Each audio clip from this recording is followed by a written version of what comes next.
Namaste, it's Renee. Happy New Year, happy 2019. Wow, I can't believe it. It's here. And this also marks, 2019. It's going to be good for me. I know it is. I am living in Maui.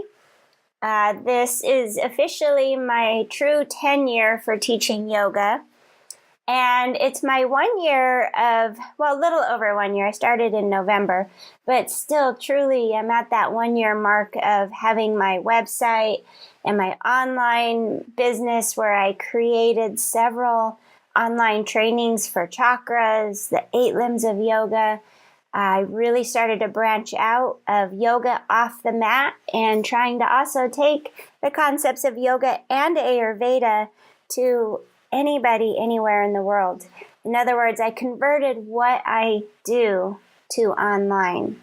When I sat down to think about how I kind of wanted to celebrate my 10-year, when I hit my 10-year, I started to really think, wow, been teaching yoga and Ayurveda and being a master herbalist for more than 10 years, but yoga 10 years. So when I really started to think about my 10-year and what I wanted to do with myself and where I saw myself, then that's when I indulged and jumped right on into creating an online yoga studio and an online world. And let me say, I'm pretty proud of myself. It hasn't always been easy, and figuring out all the different applications out there, even how to do a website. I'm a graphic designer by trade, but let me tell you, what I learned 30 years ago is much different than what's going on right now. Anyway, thank you for letting me take a brief moment here to indulge in a little celebration.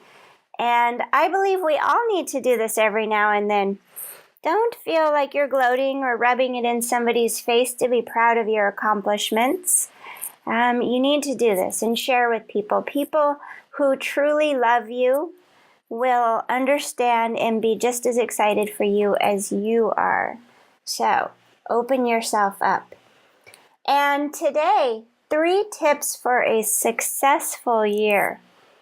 Maybe I should make it 4 because my little opening up here in the beginning felt really good.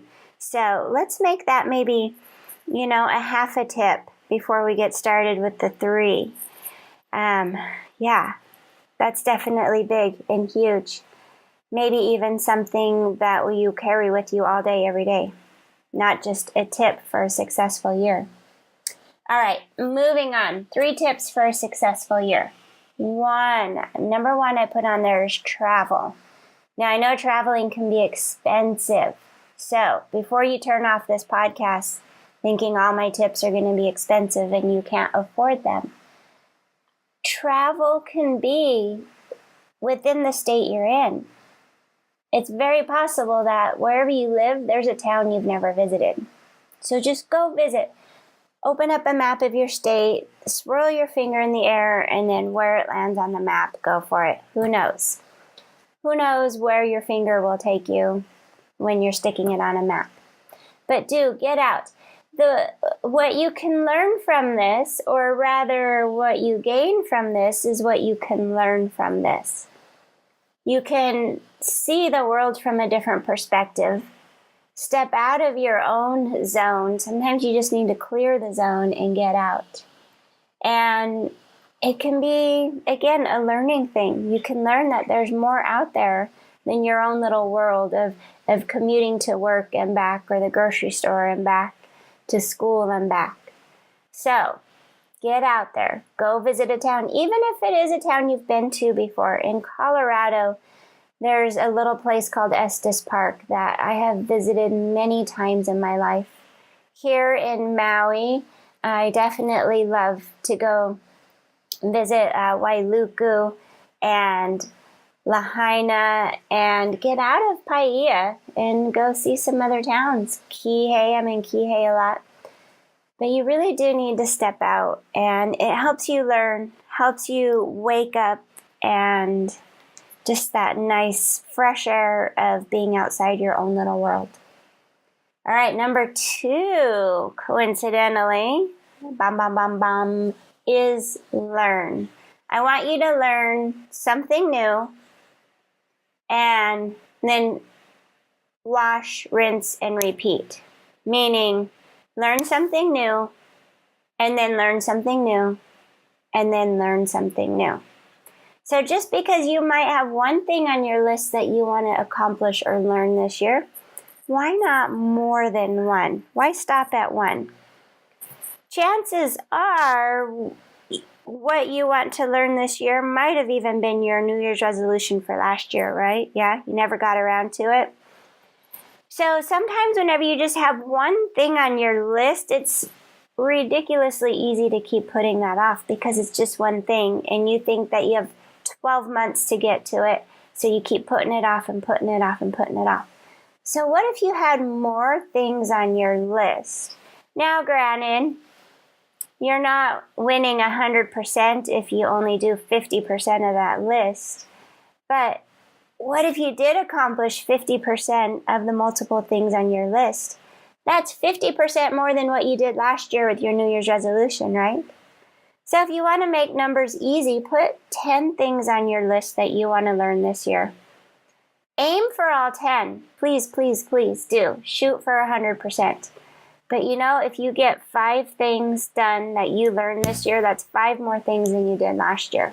Am I right? Am I right? Do I know you well? Yes. All right. And number 3, this is a big one. Money. Make money a priority for you. It doesn't have to be ugly. It doesn't have to be greedy. But I am really learning that my relationship with money was really poor. It was really sad.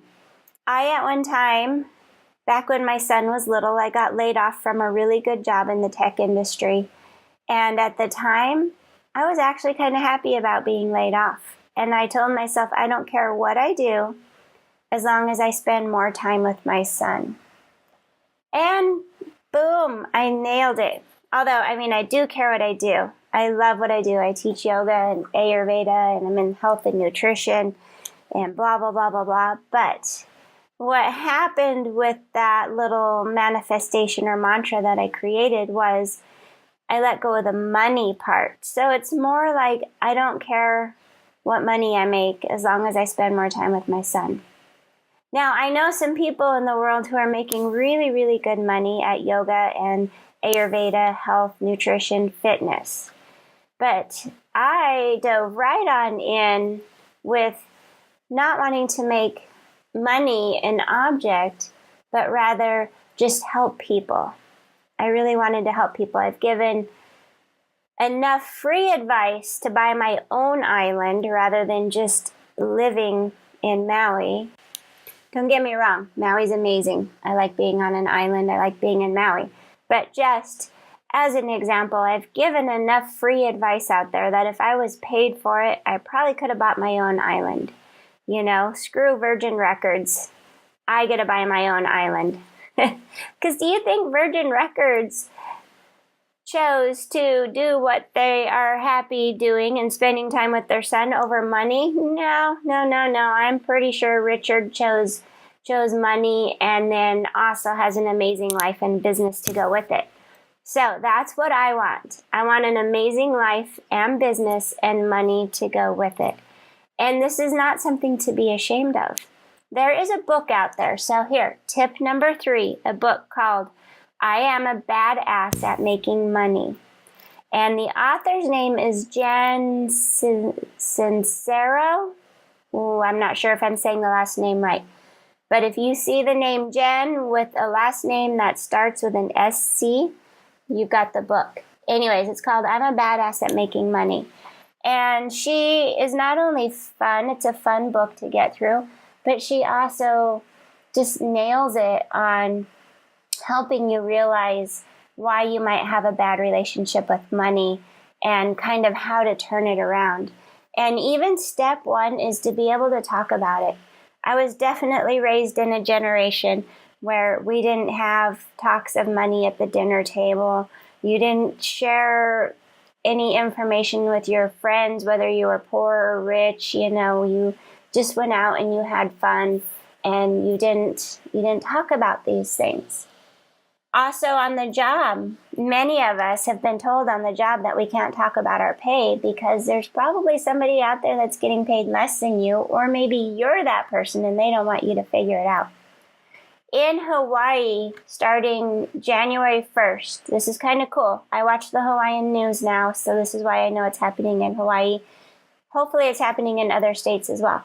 But in Hawaii, they passed a law for equal pay. What goes along with this is an employee is able and basically kind of encouraged to go ahead and talk about what they get paid at work. Because having this dialogue and having this conversation is what's going to help settle the unequal pay issues that we have. Think about it. You've always been told to be quiet about what you make at work because your bosses or the owners don't want other people to know what you work, or they don't want you to know what everybody else is making, right?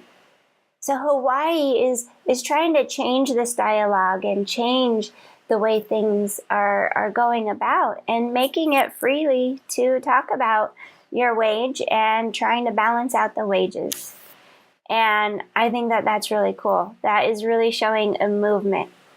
And I am getting on board with this movement. It shouldn't be taboo to talk about money. As a matter of fact, there's two things that I was definitely raised around that was taboo to talk about. And that was money, like how much money you make. You weren't allowed to talk about that around your family and friends, as well as sex, right? Nobody talks about sex either, especially in my generation. I see it more and more now, which is amazing and good. But sex and money, we weren't really taught that in my generation, how to be good at it. Yet we're expected to be good at it, right? So let's remove the stigma and let's talk about it. Let's have a dialogue. So you're going to hear me over the year talk a little bit more about money and our relationship with it and working on having more of a positive relationship with it. But today, this is where I leave you. Those are my 3 tips for a successful year. Get out, travel, see the world, see your state, see a town other than your own, and just absorb. If it's even just to clear the zone of your own world and step out of the daily routine, or maybe you can make it a much bigger trip to another state, fly somewhere, whatever you can do. Day trips count, half-day trips, whatever it is. Number 2, learn. And not just learn something new, but put multiple things on your list. Write out several things that you want to learn. And money. Working on your relationship with money. Why you never have it. Why you're bad at spending it. Why you're in debt because of it.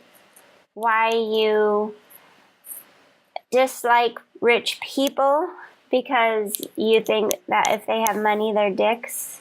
Whatever your relationship with money is. And it's several. There's several different relationships, just like there's several different relationships when it comes to love and marriage and family and friends, right? So your intimate relationship with money is yours. And how you view money could be holding you back from having more money. And yeah, this is where I'll leave you for now. I'm excited. 2019, it's my year. I know it is. Again, it's a 10-year for teaching yoga. I think 14 or 15 years for herbs and being an esthetician. And a year mark for taking everything online. And let's celebrate. What do you have to celebrate? As this podcast ends, I want you to be proud of something you've already accomplished and look forward to 2019 and all the things you will accomplish in 2019. For now, though, I leave you with peace, love, abundance, and namaste.